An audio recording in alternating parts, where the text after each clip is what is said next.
आप कभी दिल्ली में आएंगे तो मैं आपको एक कप चाय भी नहीं पिला सकता, मैं ओपनली कह रहा हूं। इसलिए मुझे तकलीफ इस बात की है कि इस युद्ध में जो कुछ जीत करके हम आगे भी लाते हैं, लोगों की उदासीनता, लोगों का सोना कभी कभी ये मायूस करता है हमको कि हम इस लड़ाई के लिए भी आपसे कुछ नहीं मांगते हैं, न किसी पे एहसान करते हैं। लेकिन इस संचार क्रांति के दौर में आपके पास तमाम चीजों के लिए समय है, लेकिन आपके और भारत राष्ट्र के लिए इतना बड़ा फैसला कराने में हमारी जान निकल गई है, लेकिन आपको उस फैसले के बारे में तक नहीं पता। और उस फैसले, ऐसा फैसला सुप्रीम कोर्ट ने पिछले 20 साल में नहीं दिया, वो दे दिया फैसला। अब हम उस फैसले को जाने भी और जन जन तक पहुंचाएं। हम पे थोड़ा रहम कीजिए, हम पे थोड़ा तरस खाइए भाई। ये इसलिए कह रहा हूं कि इससे ज्यादा और शब्दों में नहीं कह सकता। 2018 में सुप्रीम कोर्ट के अंदर जस्टिस अरुण मिश्रा जी, जस्टिस अमिताभ राय साहब इतना बड़ा फैसला दिया है, लेकिन उसकी 90% लड़ाई मुझे और आपको लड़नी है। फैसला यह दिया है कि विष्णु शंकर जैन ने कोर्ट में खड़े होकर के कहा कि सर, माय लॉर्ड, देश के स्टेशन हो, बस स्टैंड हो, सड़क हो, एक्सप्रेसवे हो, जितनी भी सार्वजनिक जगह हैं इस देश में, हर सार्वजनिक जगह के ऊपर मस्जिदें बनी हुई हैं, मज़ारें बनी हुई हैं और बेतहाशा बनी हुई हैं। सड़कों के बीचों बीच में पीर बाबा मर गए हैं, कहीं स्टेशन पे मर गए हैं, कहीं छत पे मर गए हैं, यानी फ्लाईओवर तक पे भी पीर बाबा मरे हैं। ये भारत के सार्वजनिक और सरकारी जमीन के ऊपर एक जिहाद चल रहा है ताकि कोई भी इनके खिलाफ न बोल सके। सुप्रीम कोर्ट के दोनों जजों ने हमारी पिटीशन को सुना और लंबी चौड़ी बहस नहीं की।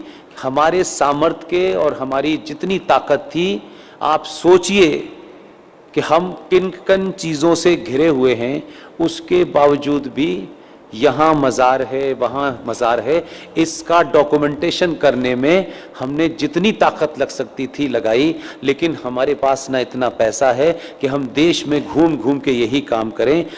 सुप्रीम कोर्ट ने एक फैसला दिया और फैसला क्या कहा है, उन्होंने रास्ता नहीं छोड़ा, इसमें अब कोई नया एंगल नहीं हो सकता।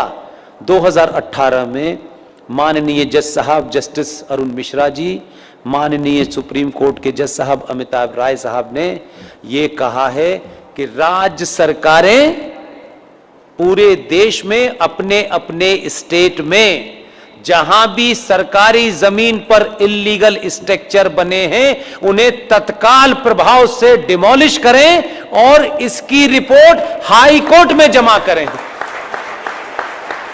यह ऑर्डर सनातनियों को नहीं पता, यह भी कोई जिहादी आपको बताने आएगा। आपको अपने फायदे की भी चीज पता नहीं है, शत्रु का भी पता नहीं है भाई, तो कैसे समझाएं? घर घर जाके समझाने की हमारे पास ताकत नहीं है। इसके लिए मैंने अभी हल्द्वानी के अंदर एक मुहिम शुरू की और आपके यहां आने से पहले कर्नाटक में बीदर में रात के 1 बजे सभा में मैंने कहा, और आपसे विनती करता हूं, आप अगर कहें तो हाथ जोड़ दो, मैं हाथ भी जोड़ने के लिए तैयार हूं कि पुष्पेंद्र कुलश्रेष्ठ, क्योंकि वही एक चीज वेरीफाइड है और वेरीफाइड नहीं है। आप अपने शहर में जाएं, पिकनिक पे जाएं, आपको इतनी सेल्फी लेने की आदत है, अच्छी बात है। जहां भी जाएं, मज़ार आपको, मस्जिद आपको सड़क पे कहीं नजर आए, कार बराबर में रोकिएगा, उसके साथ बैठ कर के एक सेल्फी लीजिएगा।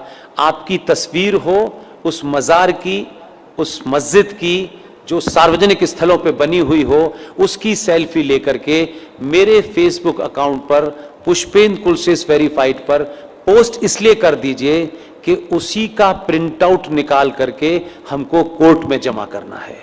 इतना आप करेंगे तो ये कम से कम, मैं ये मानता हूं, बहुत बातें मैंने कही, बहुत आपने सुनी, पहले भी सुन चुके। बहुत लंबी लड़ाई है। जो लड़ाई हमारे सामने है, जिसमें हम जीत गए हैं, उसको लागू करने के लिए कल हमारी 16 जनवरी को प्रयागराज कोर्ट में डेट है। हम सड़क पे चलते चलते ये भी कर रहे हैं।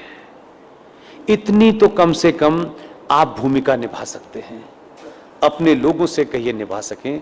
और इन तमाम सारे अकाउंट्स, चाहे वो पुष्पेंद्र पुलिस वी सपोर्ट